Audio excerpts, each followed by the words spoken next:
Does your Pro Tools session look like this, where you have to scroll around to see anything? And you're just constantly scrolling down and back up, trying to find the track you're looking for. Well, you can resize the height of these tracks if you want to. So check this out. We can take this, something where we have to scroll really far to see all of the tracks in this bigger session, and we can now make it tiny. Boom, look at that. Everything's right there.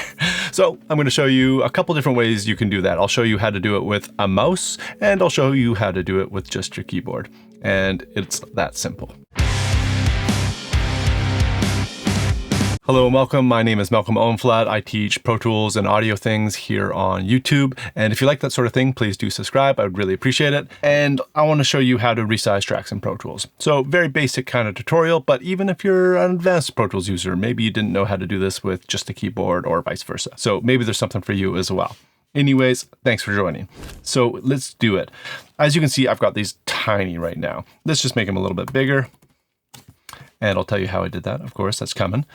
Now, the first most basic way of doing this, say we want to change the size of just this one track. We just click right here on these gray little bars, and we click there and we can resize it to whatever we want. We can go from micro. So now it's just this little sliver here is that same track all the way to extreme, or even bigger, fit to window. Now the whole window is that, which can be really useful if you're doing editing. Now, say we want to do that to all of the tracks though. Best way to do that is hold Option, which in Pro Tools is kind of like a do to everything button. For example, if I'm holding Option and I click S for solo, all of the tracks have been soloed. You can do the same for mute. So Option is a modifier key, which modifies to say, hey, do this to everything, please. So we want to make them all big. Hold Option, click that same place, the same little gray bars there, and now we can choose whatever we want. Let's go with mini. Now we made all of the tracks in the session mini there. Let's make them all large. You see? Now, what if you only want to do it to some of them? That's when you need to use another modifier key, which is the Shift key in this case. So Option, like I said, is a modifier to say, hey, Pro Tools, I want to do this to everything. Shift is kind of like everything that I've highlighted. So you want to use them together though. That's important. So let's look at our, we'll stick with the effects tracks we've been working with here. We're just going to grab all of them and say we want to change just the effects tracks to be small because we know we won't be messing with them, but I still want to be able to see them.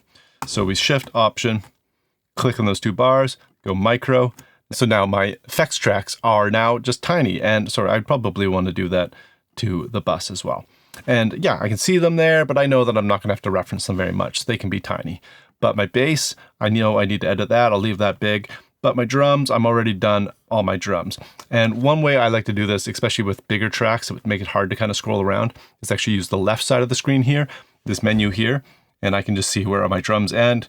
Shift click right to there. And again, Shift Option. Let's go mini for those. There we go. Now I've got small, tiny special effects tracks. My bass tracks are big and my drums are tiny. So you can modify it however you want. Now, what if you don't want to use a mouse or a trackpad at all and you want to do it with just the keyboard, which is probably the most efficient way of using Pro Tools. You can really master it and use just key commands to do everything blazingly fast. Option, Shift, Control, these are your buttons. So let's just grab our guitar bus here. I think that's too big. Hold Control and now go up or down. So Control is essentially the resize button. In this case, up and down is the modifier to make it larger or smaller.